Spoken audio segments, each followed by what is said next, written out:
Dari mulai R34 yang jumlahnya nggak sampai 20 unit di dunia, lihat Silvia dengan atap kebuka, Fairlady Z bertebaran di mana-mana, sampai nyobain X-Trail yang mestinya udah cocok banget masuk ke Indonesia. Nah, teman-teman yang seneng banget sama Nissan dengan segala subculture-nya, wajib banget nonton trip kali ini sampai habis, karena nyari semua tempat seru sukses kita kunjungin. Siapa tahu bahkan bisa jadi referensi pas liburan juga. Selamat datang di Jepang, selamat datang di Yokohama.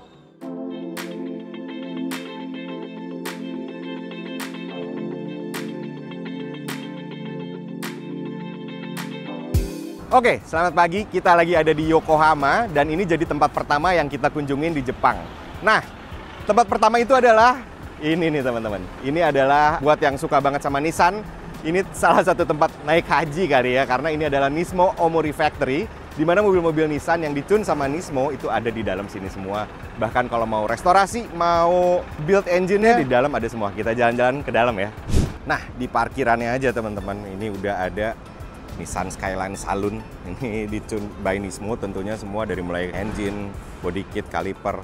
Ini Skyline yang Saloon cakep, dan tengahnya ada Fairlady. Ini juga mobil yang sebenarnya ada di Indonesia tapi emang nggak masuk lewat APM, melainkan lewat importer umum. Dan ini salah satu mobil yang cakep banget, apalagi belakangnya, karena nuansa retro klasiknya tuh nyampur gitu. Dan ini Nissan Aura yang juga ditune sama Nismo, serta di sebelah situ tentunya R35. Nah, ini nih, fanboy-nya banyak banget nih, R35 ini. Nah, sekarang giliran kita masuk ke dalam galerinya. Ada beberapa display yang cukup menarik juga nih di si Nismo Factory ini. Kita masuk main POV ya teman-teman. Jadi, pintu kebuka, displaynya itu langsung ada di dinding. Bukan Jepang namanya kalau displaynya nggak aneh-aneh ya teman-teman. Dan ini adalah Nissan GT1, yang mana di tahun 98 dia ikut kejuaraan 24 Hour Le Mans dan dia jadi top 10 yang paling kencang di saat itu. Selain mobil Le Mans, display yang ada di dalam jelas nggak kalah seru ya. Dan ini tuh bisa berganti-ganti sesuai tema yang mereka mau, yang pasti terkait mobil buatan Nismo. Nah, yang lagi di display saat itu salah satunya adalah Nismo 270R. Ini tuh complete car Nismo pertama yang dijual ke konsumen, alias utuh udah kepasang body kit, bonnet dengan air scoop besar, pokoknya semua barang-barang Nismo dan udah pasti spek mesinnya beda. Basisnya Silvia S14, tentunya dengan mesin SR20 DET yang camnya tuh di-upgrade, injektor lebih besar, settingan ECU berbeda, makanya powernya kedongkrak sampai 270 horsepower dan diabadiin jadi nomenklatur mobil ini. Tapi masih ada yang lebih gokil. Di sampingnya adalah R34 Zitune, yang mana merupakan edisi perpisahan setelah R34 berhenti produksi. Kabarnya, ini mobil cuma dibikin 20 unit di dunia dan salah satunya adalah prototype. Tapi di sini kita bisa lihat 2 biji. Salah satunya lagi di display ini, dan satunya lagi punya konsumen lagi di towing masuk ke bengkel, yang sayangnya nggak sempat kita videoin. Tapi anyway, R34 Zitune ini identitasnya bisa kita lihat dari body kit yang serba melebar, banyak lubang-lubang angin tambahan, dan mesin RB26 DETT ini dibuat ulang dengan nyaris semua komponennya di-upgrade. Dari mulai bor, stroke, turbo, material blok mesin, camshaft, injektor, semuanya kena rombak, makanya sampai dikasih kode baru sama Nismo, yaitu mesin Z2. Nah, dari situ, angka 500 horsepower dan torsi 540 Nm mampu dia keluarin dan bisa lari dari diam ke 100 cuma dalam 3,8 detik. Gokil ya? Selain itu ada display mobil GT Nismo yang pakai basis R35, ada pula Nissan Ariya, mobil Formula E, sampai hiasan-hiasan lucu kayak memorabilia Nismo. Bahkan ada diecast yang disusun sampai jadi tulisan GTR kalau dilihat dari jauh. Dan bengkelnya bisa kita intip juga dari dalam galeri. Seru nih, waktu itu lagi ada R32, R33, R34 lagi kompak ngebengkel di sini. Oh ya, kalian pun bisa pesan atau build engine dari tempat ini ya. Saking racingnya, gagang pintu dan hiasan WC pun pakai camshaft cuy. Sampai ditempel di dinding kayak begini. Dan si Omori Factory ini bisa banget kalian kunjungin karena dia memang bisa didatengin untuk umum setiap weekend. Catat ya, di Yokohama namanya Nissan Omori Factory.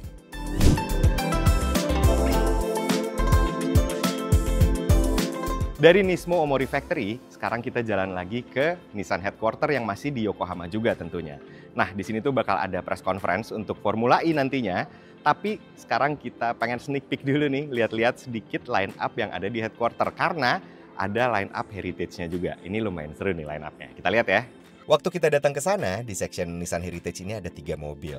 Dan yang langsung narik perhatian adalah Silvia S15 dengan format cabriolet, atau disebut Silvia Varieta.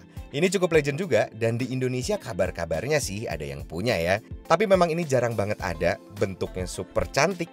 Dan cukup unik dengan pakai mesin SR20DE alias yang non-turbo nih. Jadi emang roadster tapi santai aja. Terus di sampingnya lagi ada Nissan Micra C++, lagi-lagi dengan atap terbuka.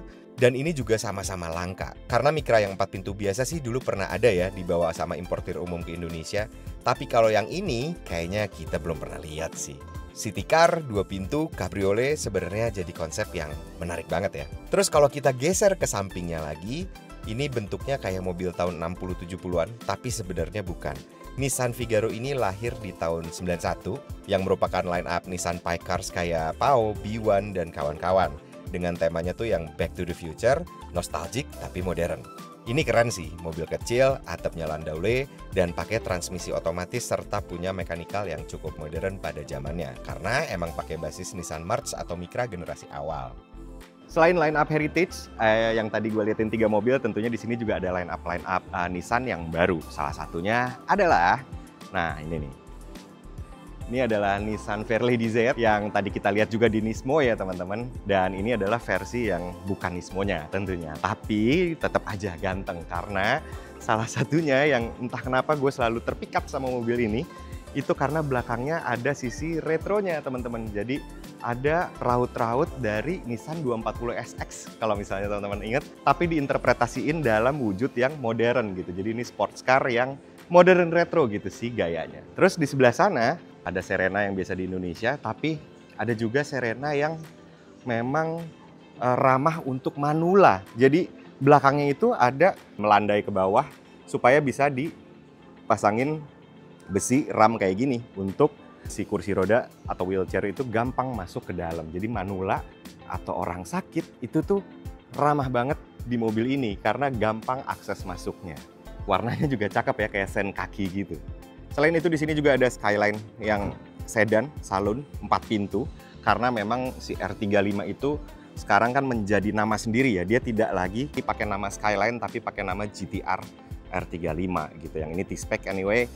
Dan ini nih kurang lebih Skyline yang salon kalau teman-teman penasaran tuh. Jadi dia adalah sebuah sedan yang medium size, udah gitu cukup apa ya?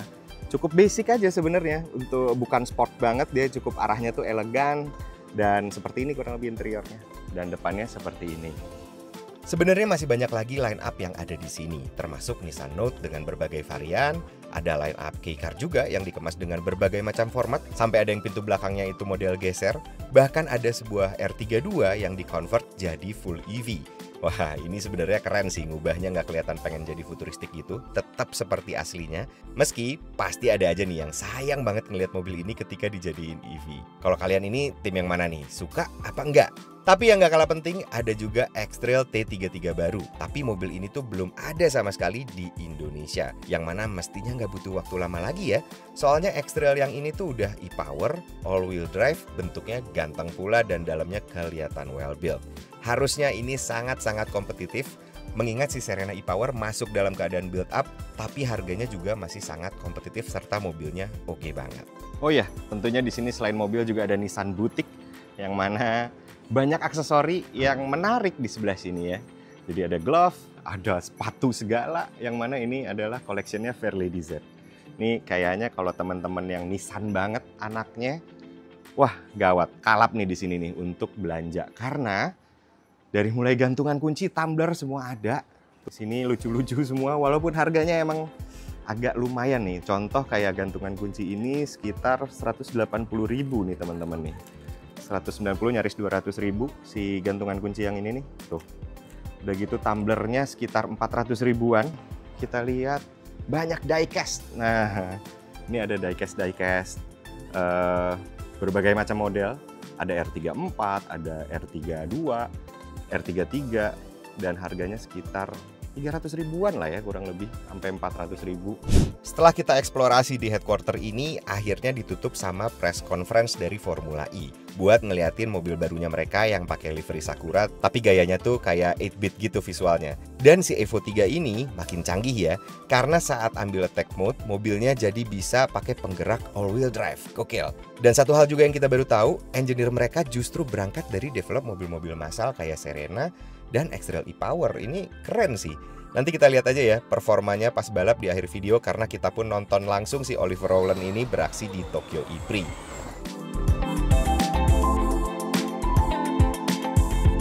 Di hari berikutnya kita road trip ke arah Gunung Fuji. Ada 2 mobil nih yang disediain, yaitu Serena e-Power dan X-Trail T33.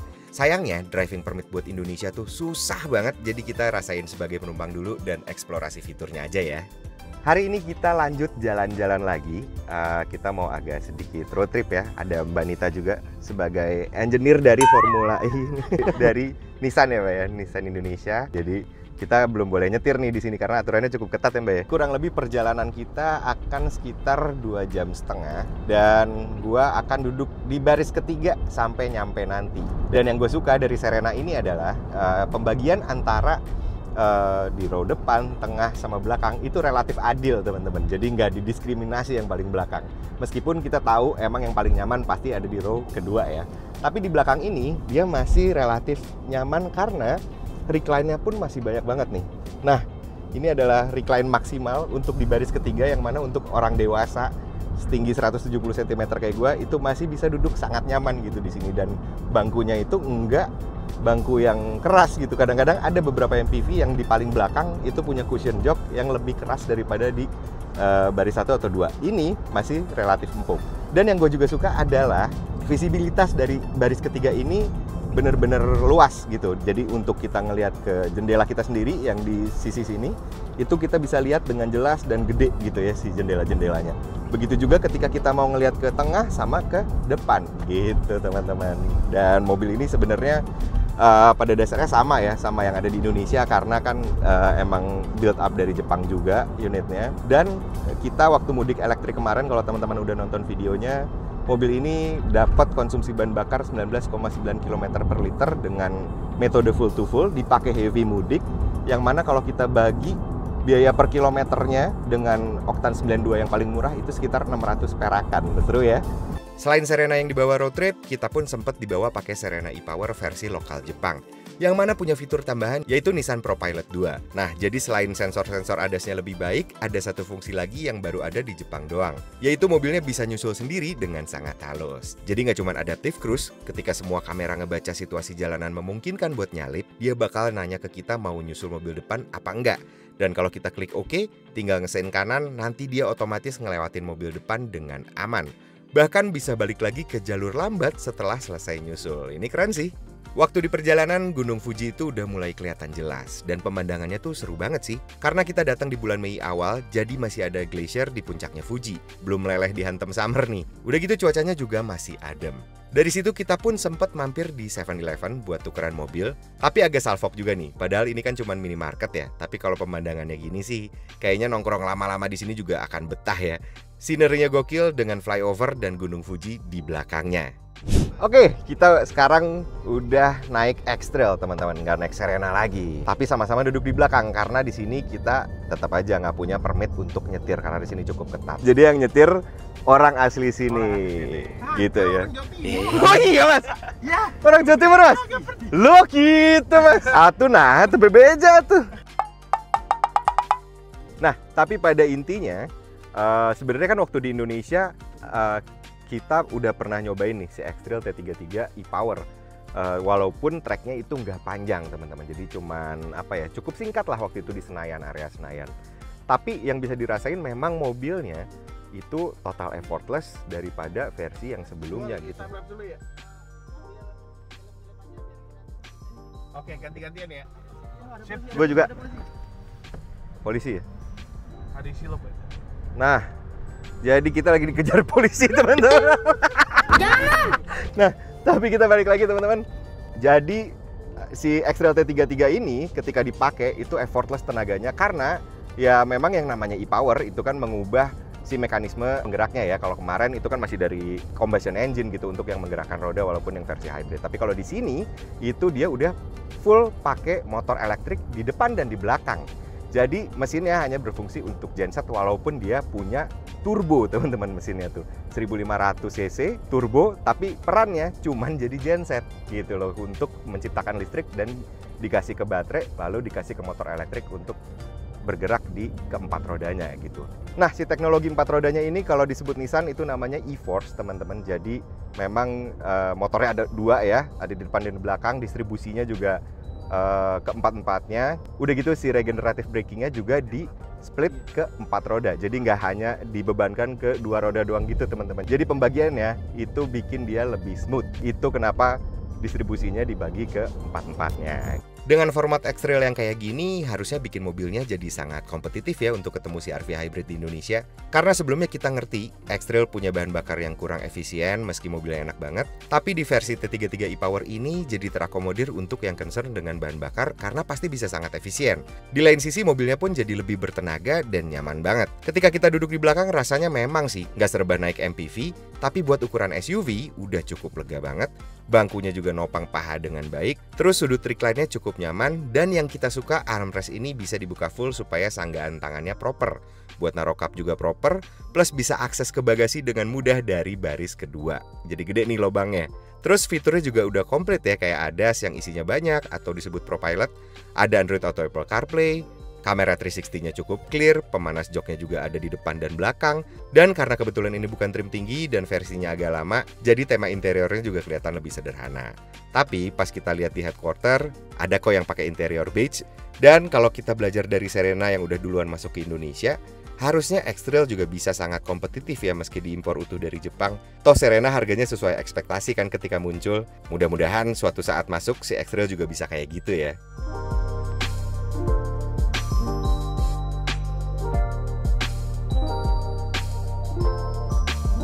Sambil lanjut jalan-jalan, akhirnya kita sampai juga di titik terakhir yaitu ke Yamanakako Lake. Di sini tuh banyak banget orang piknik dan memang pantas aja rame karena suasananya chill banget. Dengan ada angsa berenang-renang, danau tenang, serta Fujiyama yang kelihatan jelas banget dari sini. Sambil ngeliatin Serena sama X-Trail, kerasa banget ya dua mobil ini tuh aura Jepangnya memang kuat. Tempat ini boleh juga loh jadi destinasi kalian kalau lagi liburan ke Jepang. Dari situ kita jalan-jalan lagi, tapi kurang afdol ya kayaknya kalau nggak mampir-mampir konbini buat ganjel perut. Karena kemasan jajanannya pun lucu-lucu, udah gitu emang proper dan enak-enak. Baru deh dari situ kita jalan lagi ke arah Yokohama, dan kita sempet omakase daging kuda. Yang mana lumayan mengagetkan rasanya ya, apalagi yang versi sashimi ini. Dari dish awal sampai akhir kuda semua nih, tapi enak sih ternyata, lumayan lah. Dan pas agak malaman barulah kita mampir ke Daikoku meski nggak bisa terlalu lama. Sorry gue udah nggak pakai audio, tapi gue mencoba untuk bicara lebih kenceng. Dan di malam hari ini diajak ke sebuah tempat tempat kumpul, tempat parkir anak-anak muda, mobil-mobil modifikasi. Tapi nggak cuma anak muda sih, ada bapak-bapak juga. Dan di sini mobil-mobil yang ya modifikasi dan segala macam, jadi seru banget lah. Kita lihat ya ada mobil apa aja. Sayangnya di sini kita nggak sempat banyak ambil footage, cuman yang pasti mobilnya memang super seru. Dari mulai tiba-tiba muncul Silvia Liberty Walk, Silvia standaran, sampai yang Varieta juga ada. Terus ada R34 bertebaran juga, R35 udah pasti ada juga, Mazda RX-7 Liberty Walk. Pokoknya ini tempat kalau ada waktu wajib juga didatengin sih. Sayang kita nggak bisa lama. Di hari berikutnya kita sempat mampir ke Ginza untuk ngopi di Nissan Crossing. Ini tempat buat umum ya anyway. Jadi ada display mobil Formula E Nissan di depannya, ada mobil konsepnya juga, dan di lantai atas juga masih ada beberapa mobil yang nggak kalah gokil.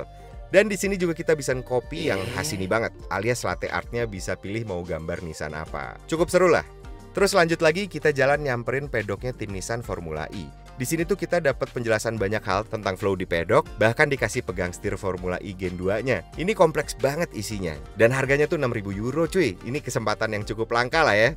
Baru di hari terakhir kita bisa nonton si Oliver Rowland balapan dengan si tim Nissan, meski cuacanya selalu hujan. Jadi kita udah di tribun nungguin sesi kualifikasi berlangsung, tapi emang belum mulai karena ini hujannya gede banget, teman-teman. Tracknya juga basah banget, dan pitnya tim Nissan ada di sebelah sana tuh. Nomor 23 Oliver Rowland. Jadi 23 tuh anyway ya adalah nomor saktinya Nissan, karena dalam bahasa Jepang itu dibacanya 2 dan 3 adalah Nissan gitu. Terus sejauh ini performanya Nissan di free practice 1 dan 2 tadi itu punya poin yang sangat baik gitu ya, punya performa yang sangat baik. Mudah-mudahan di kualifikasi ini dia juga lebih baik lagi, jadi bisa pole position. Sejauh ini sih si Nissan tuh kan emang satu-satunya pabrikan Jepang yang ikutan Formula E dan punya performa yang oke juga. Bahkan dia juga bikinin motor elektrik untuk Formula E tim lain, yaitu McLaren. Ini hujannya makin gede, antara liputan Formula E sama liputan tsunami nggak beda-beda amat nih kayaknya.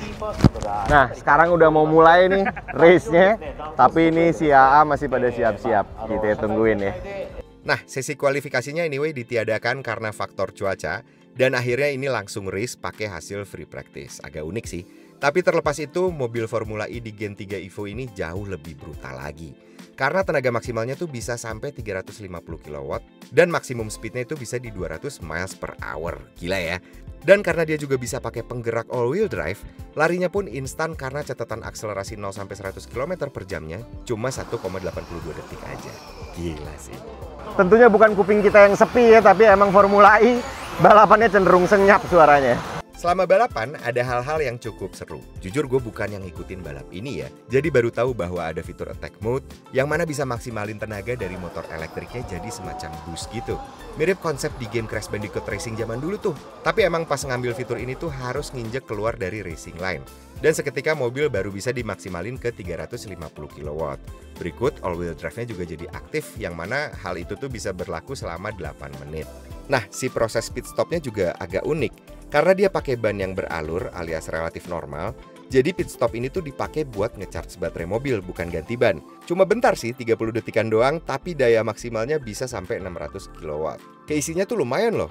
Cuma ternyata gara-gara Rowland ngambil pit bus ini, dia jadi ketinggalan dan harus rela berdiri di podium 2. Untung aja di race hari berikutnya, dia bisa balikin posisi lagi ke podium 1.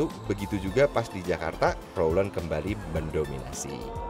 Overall, trip kali ini bener-bener bakal memorable karena nyaris semua yang ada kaitannya sama Nissan bisa kita explore dan kita kunjungin. Dari mulai Nismo Omori Factory, Nissan Gallery dan headquarternya, nyobain Serena Jepang dan X-Trail T33, bahkan sampai nonton Formula E dari dekat. Kurang satu aja sih, kita tuh nggak berkesempatan ke Nissan Heritage karena satu dan lain hal. Jadi buat teman-teman yang lagi punya rencana ke Jepang ini, bakal ngunjungin tempat-tempat tadi nggak nih?